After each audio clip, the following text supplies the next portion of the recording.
अजय गुप्ता जी, आज कार्यकारिणी के चुनाव के दौरान मीडिया को बाहर निकाल दिया गया, क्या कहना चाहेंगे?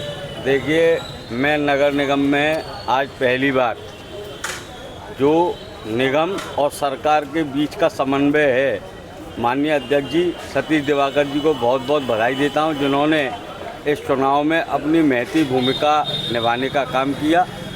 निगम का जो चुनाव था उसमें पहले से ही मीडिया मौजूद थी, लेकिन एकाएक पता नहीं क्या विषय उठा कि मीडिया को बाहर कर दिया गया। जब मीडिया को बाहर किया गया तो हम लोगों की नज़र में वो चीज़ आई तो हम लोगों ने उसका विरोध किया, क्योंकि देश और राष्ट्र ये सब मानना है कि इस राष्ट्र की एक अहम जो कड़ी है मीडिया, चौथा स्तंभ जिसको कहा जाता है, और हमारे देश में आंखें अगर मीडिया ना होती तो ये देश नहीं होता, ऐसा हमारे ऊपर के लोगों का भी मानना है।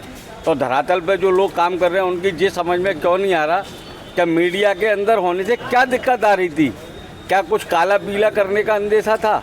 जब ऐसा नहीं था तो मीडिया को बाहर क्यों किया गया?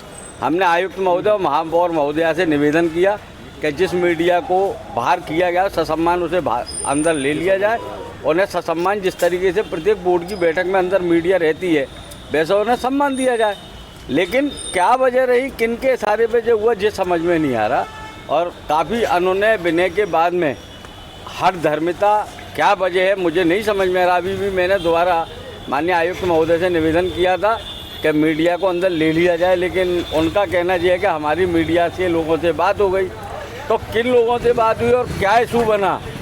अगर मीडिया के लोगों से बात हो गई तो मीडिया के लोग जो सम्मान के साथ हमारे साथ बैठते उठते हैं वो आए और उन्हें बाहर कर दिया गया। ये बहुत अशोभनीय कृत्य है और मैं इस कृत्य के लिए मीडिया के परिवार, मीडिया के लोगों से माफ़ी मांगता हूं, नगर निगम परिवार की ओर से, क्योंकि ये कृत्य कभी नहीं होना चाहिए। इसके लिए हम प्रतिबद्ध हैं और अगली बोर्ड की बैठक जो होगी उससे पहले ये लिखित में तय करा दिया जाएगा कि बोर्ड मीटिंग बुलाने से पहले उसमें एक कॉलम जो खोल दिया जाए कि मीडिया के बंधु इसमें अलग जो दीर्घा बनती है उसमें बैठेंगे, तभी बोर्ड की बैठक बुलाई जाए, अन्यथा नहीं बुलाई जाए। तानाशाही वाला माना जा सकता है? तानाशाही नहीं, ये तो तानाशाही से भी ऊपर हो गया भाई। आज कार्यकारिणी का चुनाव होना पर संपन्न हुआ नहीं हुआ? कार्यकारिणी का चुनाव संपन्न होगा। कार्यकारिणी के चुनाव से हमारा कोई वो नहीं है। कार्यकारिणी का चुनाव एक लोकतांत्रिक प्रक्रिया है जिसमें सभी पार्षद वोट देंगे, उसमें कोई विवाद और विरोध नहीं है। लेकिन ये समझ में नहीं आ रहा कि विषय क्या आया कि मीडिया को बाहर करना पड़ा। क्या लगता है कोई बड़े खेल की साजिश भी हो सकती है? नहीं, इसमें चुनाव तो बिल्कुल मैं बता दूं, चुनाव से इसका कोई लेना देना नहीं है। इसमें कोई और वजह है जो थोड़ी बहुत देर में क्लियर हो जाएगी, दोबारा आपके साथ जुड़ेंगे और वो विषय आपके साथ खोलेंगे। आज कार्यकारिणी में चुनाव की बैठक होनी थी, चुनाव को लेकर लोकतंत्र की हत्या की गई, पत्रकार बंधुओं को कार्यकारिणी चुनाव से बाहर निकाल दिया गया, क्या कहना चाहिए? कहने को तो बहुत सारी बातें हैं, अब सारी बातें तो कही नहीं जा सकती, लेकिन मैं कम शब्दों में इतना कहूँगा, इन सब के पीछे हमारे यहाँ जो नगर आयुक्त महोदय हैं इनका हाथ है और इन्हीं की जिम्मेदारी है, क्योंकि नगर आयुक्त ही यहाँ पे आदेश देते हैं तभी होता है, और नगर आयुक्त के कहने पे ही मीडिया को बाहर किया गया।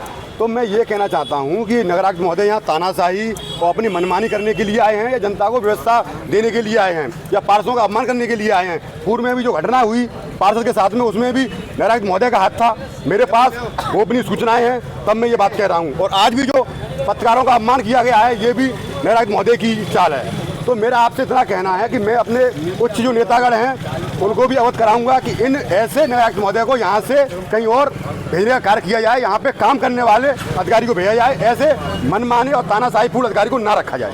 क्या मानते हैं मीडिया कर्मी ऐसा कौन सा गलत काम करते हैं जो उन्होंने बाहर रखा? देखिए, अब क्या आप यहाँ पे मेरे सामने मीडिया बंधु हैं, मैं आपसे पूछना चाहता हूँ ये जो नगर आयुक्त महोदय ने कार्रवाई की है बाहर निकाल के आप लोगों को, ये क्या दिखाता है बताइए आप मुझे?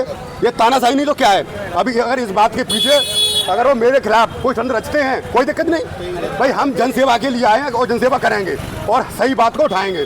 उन्हें नगर आयुक्त महोदय को अपनी तानाशाही मनमानी करनी है और यहाँ सब लोग वाकिफ हैं उनकी तानाशाही से। मन आता है तो ठेकेदार का पेमेंट करेंगे, मन आएगा तो वो टेंडर निकालेंगे। मतलब एक तरह से यहाँ पे नगरायुक्त महोदय की तानाशाही मनमानी हावी है और मैं इसका पुरजोर विरोध करता हूँ। और इसके लिए मुझे यहाँ जाना पड़े या लखनऊ जाना पड़े, मैं मंत्री जी को अवगत कराऊंगा कि ऐसे नगरायुक्त महोदय को यहाँ से बाहर भेजने का काम किया जाए। महापौर ने इस पूरे मामले में कोई देखिए, महापौर हमारी बहुत ही मतलब सीधी सादी हैं।